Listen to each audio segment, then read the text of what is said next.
통일당 대통령 후보로 그 대통령 후보 유세를 하다가 며칠 전에 전격 사퇴했습니다. 사퇴하면서 김문수 후보 지지를 공식 선언했는데요. 구주화 변호사 모시겠습니다. 변호사님 어서 오세요. 안녕하세요. 네. 네, 저희가 우리 구주화 변호사 자유통일당 대선 후보 때 모시려고 섭외를 막 했는데 일정이 도저히 안 나가지고 오늘 모시게 됐습니다. 아유 감사합니다. 예, 그동안 고생 많으셨어요. 뭐 유세할 때도 선거운동 하고 지금도 대한민국을 위한 선거운동을 또 하고 있다고 생각합니다. 네, 대통령 후보로 유세하신 건 이번이 처음이시죠? 처음이고요. 네. 제가 지난번 국회의원은 2번 나갔었고 우리 자유통일당에서 대선 후보를 등록한 것도 이번이 처음이었어요. 그동안은 그렇군요. 등록까지는 안 했었거든요. 네. 그 어떠셨습니까? 막상 대선 후보로 자유통일당 후보로 이렇게 전 국민을 상대로 유세를 해보시니까. 뭐 정신이 없었고요. 네. 하루 종일 유세 다니고 또 벽에 있는 벽보에 또 제 얼굴이 있으니까 또 그것도 색다르고 가장 색달랐던 건 이제 경찰들이 막 10명씩 이렇게 붙어 다니니까 그 기분은 참 붕 뜨더라고요, 사람이. 그래서 그걸 제가 자제하느라고. 이재명이가 그래서 그 수십 명씩 경호팀을 가동하나? 그것도 모자라서 방탄유리까지. 그러니까요. 방탄복 필요 없는 곳으로 들어가 계시면 참 편할 텐데. 그게 어디예요? 교도소죠. 제가 그 얘기를 유세 때 계속 하고 다니니까 이번 주에 김문수 후보님이 그 얘기 하시더라고요. 근데 이렇게 막상 후보로 국민을 직접 만나면 이제 우리 국민들께서 많은 말씀들을 하시잖아요. 어떤 말씀들을 제일 많이 들었습니까? 아무래도 저희 당원들이 유세하면서 말씀을 해주시다 보니까 꼭 완주하시라는 말씀 많이 하셨고 저희 당원들이다 보니까 왜냐하면 우리 당원들은 우리 당 후보에다가 투표하고 싶은 마음이 되게 간절했더라고요. 그런 말 많이 하시고 힘내시라 그런 말 하시고 뭐 응원한다 이런 말씀들이죠. 뭐. 그런데 이 후보 사퇴를 하셨잖아요. 또 당원들 자유통일당 당원들과 지지자들이 좀 실망하거나 이러지 않았었을까요? 처음에는 많이 실망들 하셨죠. 근데 어제 제가 이제 우리 교회에 가서 제가 사퇴 잘했죠? 그러니까 다 잘했다고 하더라고요. 금방 이 마음이 회복되셔가지고 결국 저도 그렇고 당도 그렇고 대한민국을 위한 결정을 한 것이고 그 취지를 우리 당원 지지자분들도 다 공감을 해주셨고요. 제가 사퇴 연설 때도 말씀드렸지만 제가 사퇴한 이유는 하나입니다. 저와 자유통일당에는 다음 기회가 있지만 대한민국에는 다음 기회가 없다. 그래서 사퇴한다. 그거 하나죠. 그 고영주 대표가 이끄는 자유민주당이 가장 먼저 김문수 후보 지지를 선언했습니다. 그리고 나서 조은진 대표가 이끄는 우리공화당이 공식적으로 김문수 후보 지지를 선언했고 그리고 이제 자유통일당은 후보를 냈다가 그 우리 구주화 후보가 사퇴하면서 김문수 후보 지지를 공식 선언했는데 그런데 이렇게 국민의힘 바깥에 우리 자유우파 정당들이 이렇게 쭉 김문수 후보 중심으로 지금 모이고 있는 건데 정작 국민의힘은 그러니까요. 이거 어떻게 보세요? 바깥에서 보시면 더 선명하게 객관화시켜서 설명이 가능하지 않을까요? 그러니까는 말씀하신 자유민주당, 우리공화당, 자유통일당은 지지선을 했다는 거는 그 각자 정당의 이익을 다 내려놓고 국가를 위한 선택과 행동을 하고 있는 건데 정작 국민의힘 내부 일부 의원들이나 세력들의 행동은 국가를 위한 행동이 아니라 본인 자신의 사적 이익을 위해서 운동하면서 다닌다라는 생각이 들어 안타깝고 결국에는 그렇게 다니는 거는 본인들의 목적인 개인의 이익을 위해서도 결국에는 그거는 실패할 것이다. 결국 그런 말을 하고 싶어요. 그러니까 외부에서는 도와주는데 내부에서 안 도와주는 이런 참 답답한 상황이 나오고 있어요. 아예 뭐 대놓고 자통당하고는 뭐 아예 멀리하라라는 얘기까지 했잖아요. 한동훈 전 대표는. 그러면 결국에는 또 불리하게 되는 거죠. 근데 우리 구주화 변호사 후보로서 또 자유통일당이 후보를 냈을 때는 뭔가 국민들한테 전하고 싶은 메시지가 있어서 나온 거 아니겠어요? 그럼요. 어떤 메시지를 전하고 싶었습니까? 일단은 두 가지 핵심 공약은 네. 저희는 반국가 세력 척결과 부정선거 철폐. 네, 네. 사실은 이제 비상계엄의 목적과 동일했죠. 아하, 그렇군요. 예, 그렇죠. 그 두 가지를 일단은 내세우고 싶었고, 그리고 뭐 민주노총, 전교조 이런 반국가 단체들, 헌재, 공수처, 중앙선관위 네. 이런 부분들에 대해 사실 해체 수준으로 개혁을 해야 네. 이 나라가 정상화될 수 있다. 네. 이런 메시지를 좀 전하고 싶었어요. 반국가 세력 척결, 그다음에 부정선거 원천 차단, 그리고 이 헌재라든지 공수처라든지 민주노총, 민주노총 전교조 이런 그 우리 그 공공 영역에 침투해 있는 저 종북주사파들을 완전히 척결하는. 그렇죠. 이런 공약이라면 김문수 후보의 생각과 다를 게 하나도 없는 것 같은데요. 다를 게 없는데 그래서 김문수 후보를 지지한 것이고요. 네네. 근데 유세 때 과연 김문수 후보님이 이런 목소리를 정확하게 좀 약하게 내시는 것 같아서 좀 안타깝고요. 그런 부분을 더 강조를 해야 정말 보수파들이 단결을 해서 지지율을 더 높일 수 있지 않나 이런 생각이 좀 들어요. 네네. 너무 약하죠 지금. 지금 뭐 영남권에서 이제 조금씩 뜨거워지고 있다. 그런 이야기도 들리고 좀 올라가고 있죠 계속. 네, 그리고 또 자유파가 특히 자유통일당의 우리 구주화 후보의 이 사퇴와 김문수 후보 지지가 이제 자유파라면은 이제 거의 다 이제 망라돼서 김문수 후보 중심으로 이제 전열이 정비되고 있는 것 아닙니까? 그럼요. 제가 사퇴하고 이틀 뒤에 나온 여론조사에서 오차범위 내로 진입했다라는 보도가 나왔었어요. 그래서 효과가 좀 있구나. 점점 이제 나라를 구할 수 있는 길이 열리고 있구나. 이런 생각을 좀 하고 있습니다. 그러면 이번 대선을 어떻게 전망하고 계십니까? 현재로서는 이제 부족하고 더 많이 끌어올려야죠. 최소 5% 이상 끌어올리고 모든 1대1 구도가 돼야 된다라고 저는 생각해요. 지금 후보가 6명이지만 결국에는 뭐 다 단일화를 하던 해서 1대1 구도를 만들어야 희망이 있다. 이렇게 생각을 좀 하고 좀 더 공격, 이재명 후보에 대한 앞으로 토론회 2번 남았지 않습니까? 거기서 집중적으로 룸살롱도 터졌고 오늘 오전 뉴스 보니까 주한미군 사퇴까지 나왔단 말이에요. 철수. 주한미군 철수까지. 4,500명 철수. 이재명 후보가 몇 년 전에 주한미군 철수 이거 찬스다. 이런 식으로 얘기한 거는 굉장히 좋은 공격거리죠. 이런 부분도 좀 공격을 좀 해서 그리고 우리 북한의 선대의 노력을 폄훼하지 말라. 그따위 발언을 했죠. 이런 얼마나 공격하기 좋습니까? 이런 부분을 좀 강하게 밀어붙여야 된다라고 생각을 해요. 김문수 후보가 그런 면에서는 너무 원칙을 지키려고 그러고 좀 고지식해서 지난번 1차 토론이 경제 민생이니까 그런 얘기를 경제 민생 주제에 벗어난다고 해서 안 하더라고요. 오늘은 사회 분야거든요. 사회 복지 분야니까 또 아마 안 할지 몰라요.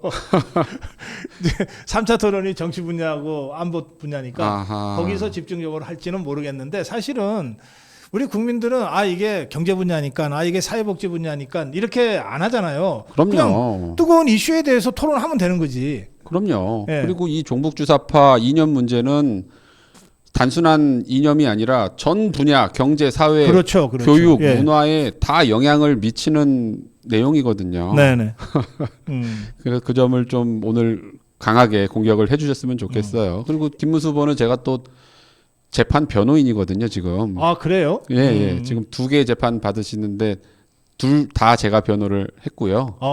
하나는 한 달 전에 벌금 나와서 그날도 저한테 전화 주셨었고 인연이 각별하죠. 그게 무슨 사건입니까? 둘 다 집회 나갔다고. 그때 2020년 그 감염병 시절에 하나는 교회에 갔다는 이유로 예배를 드렸다는 이유로 재판받았고 하나는 8.15 집회에 나갔다는 이유로 그 아시잖아요. 2020년 비 오는 날 그 집회에 나갔다는 이유로 이제 다 경미한 벌금 사건인데 뭐 특별히 어떤 큰 죄를 진 건 아니고 거기에 갔다는 이유로 지금 재판을 받으시고 있어요. 두 건이나. 아니 이 개딸들 쪽에서 나오는 얘기는 네. 그 김문수가 전과가 더 많다 이재명보다 뭐 그런 얘기도 있던데. 근데 전과의 그런 제가 알기로는 같은 걸로 알아요. 막 예. 3개씩인 걸로 아는데. 네. 근데 이재명 후보는 이제 4개, 하나가 이제 2개 붙은 거서 4개고 네. 그 질이 너무 다르지 않습니까? 질이 어떻게 다릅니까? 김문수 후보는 아마 정치 투쟁을 하면서 다 발생한 민주화 운동하거나 노동 운동하면서 예, 그리고 또 뭐 어디 하여튼 집회 뭐 위주로 됐던 거고 이재명 후보는 뭐 음주운전, 무고, 그다음에 공용물 파손 뭐 이런 것들 그야말로 잡범이네. 잡범이고 지금 재판받는 거는 완전 전국적 아주 비리, 아주 부패 비리 아닙니까? 그런 걸로 받는 거라서 질적으로 완전히 다르죠. 그 참 말씀하시니까 그 어제 이 트럼프 대통령이 그 남아공 대통령하고 정상회담을 하면서 갑자기 사진 자료를 꺼내가지고 그 이게 백인이 학살됐다고 막 해서 이게 전혀 예상하지 못한 그 남아공 맞아요. 대통령이 굉장히 당황하고 그러더라고요. 그래서 제가 그 장면을 보면서 뭐 그럴 리는 없지만 만에 하나 이재명이가 대통령이 당선돼서 어쨌든 트럼프랑 정상회담을 한다 그러면 그 자리에서 트럼프가 이재명이가 했던 쉐쉐 발언. 그럼요. 또 아까 우리 구조화 변호사 말씀하신 그 북한에 대해서 그럼요. 우리 선대가 하는 그럼요. 그다음에 대북 송건과 관련된 구체적인 그렇죠. 무슨 증거나 이런 거 있잖아요. 이런 거 불쑥 들이대면서 완전히 박살낼 것 같다. 그럼요. 트럼프 성격이라면 그렇게 할 수 당연하죠. 있는 거 아니겠어요? 일단은 만나주지도 않을 것 같은데 혹시라도 만나면 그런 일이 반드시 일어날 거예요. 왜냐하면 문재인 대통령 만났을 때도 그 후에 아예 뭐 이렇게 하고 조롱을 했잖아요. 완전히. 거기는 그랬죠. 종이 보고 읽는다. 그 정도이기 때문에 그리고 지금은 만나는 뭐 젤렌스키도 그렇고 지금 뭐 할 말 다 하기 때문에 외교 참사가 일어날 겁니다. 완전히. 문재인 정부 때보다 10배는 더 심한 그런 외교 참사. 문재인은 그래도 사진이라도 그 자리에 가서 찍을 수나 있었죠. 아마 이재명이 되면 그런 자리에 가지도 못하게 될 가능성이 높아 보여요. 네. 거기에다가 아까 말씀하신 대로 뭐 4,500명 철수인데 지금 실무적으로만 검토하고 있다 그러지만 이게 뭐 이 트럼프 때 문재인이 못 믿어가지고 그 회담 소식도 안 전해주고 막 이랬잖아요. 그렇죠. 근데 이게 문재인이보다 10배 더한 이재명이가 된다 그러면 미군 철수가 4,500명이 아니라 뭐 10,000명 수준으로 올라갈 수도 있어요. 그럼요. 그러면 이게 뭐 우리나라 거의 완전히 가라앉는다고 봐야죠. 그럼요. 경제가 뭐 일단 박살이 날 거고 뭐 외교 정치 분야 다 참 국제적인 위상이 이제 완전히 내려가겠죠. 근데 우리 구조화 변호사 이제 변호사로서도 이제 여러 사건을 뭐 이제 변호한 경험이 있어서 제가 말씀 좀 여쭙고 싶은데 이재명이 보면 원가 120원 해놓고 나서는 팍팍 우기잖아요. 호텔 경제 가지고도 팍팍 우기잖아. 그냥 제가 실수했습니다 하면 넘어갈 문제가 이 범죄자들이 원래 이래요? 범죄자들 중에도 자백하고 정말 눈물 흘리는 피고인들도 있어요. 재판에서. 착한 피고인들이 좀 있긴 있어요. 착하다기보다는 나중에 이제 잘못을 인정하는 자백하고 선처를 구하는 사람이 있는 반면 자기 잘못은 조금도 인정 못하고 끝까지 그냥 자기 잘했다라고 하는 사람이 있죠. 근데 이재명은 당연히 후자에 해당하는 그런 피고인이고 반성, 잘못, 사과 이런 게 전혀 없어요. 그러니까는 사람이 인성이 발전을 못하죠. 어렸을 때 철부지 없는 그 시절 그대로 그 인성이 지금 환갑될 때까지 이어져 오는 거죠. 법정에서는 그렇게 하면은 형이 달라지죠. 당연히 올라가죠, 형이. 자백을 하냐 부인을 하냐가 형량에 있어서 거의 2배 이상 차이가 납니다. 그러니까 이재명이 옆에 변호사들이 많이 붙어 있잖아요. 대장동 변호사들이 전부 배지 달고 있기도 하고. 그런데 아니 이것들은 왜 자기들이 보호해야 될 피고인 이재명을 위해서 뭔가 그런 일들을 해야 되는 거 아니에요? 근데 지금까지 재판을 보면은 다 무죄를 받고 뭐 다 잘 빠져나가고 있어요 지금. 지금까지는. 그렇죠. 근데 지난번에 대법에서는 유죄 딱 때려버렸잖아요. 물론 그렇죠. 파기환송했지만. 그렇죠. 네. 근데 어쨌든 계속 살아남고 있어서 참 8번의 위기를 다 넘겼어요. 이재명이. 그래요? 옛날 공직선거법 권순일 재판 그때 1심 무죄, 3심 무죄 나왔고 위증교사 무죄 나왔고 구속영장 청구 2번의 위기를 넘겼죠. 그다음에 공직선거법 이번에도 항소심 무죄 나왔고 대법원에서도 파기환송 받으면서 또 빠져나갔고 아하. 그리고 그 항소심에서 이번에 재판이 무더기 연기되면서 또 빠져나가고 8번의 이런 기적 같은 위기 탈출을 했단 말이에요. 일반인으로서는 상상할 수도 없는 그러네. 거의 1% 가까운 확률이 8번 연속된다면 이거는 절대로 우연히 발생할 수는 없는 일이고 어떤 힘이 작용한 거 아닌가라는 그러면 의심이 들죠. 이재명이가 정치 그만두고 변호사를 전업하면 사람들은 엄청 많이 모이겠네. 빠져나가는 데는 규제고 노하우가 쫙 쌓여 있을 테니까. 그게 이제 본인이 당사자인 재판에서 그런 거고 남이 당사자인 재판에서도 그렇게 할 수 있을지는 그건 또 다른 문제구나. 모르겠어요.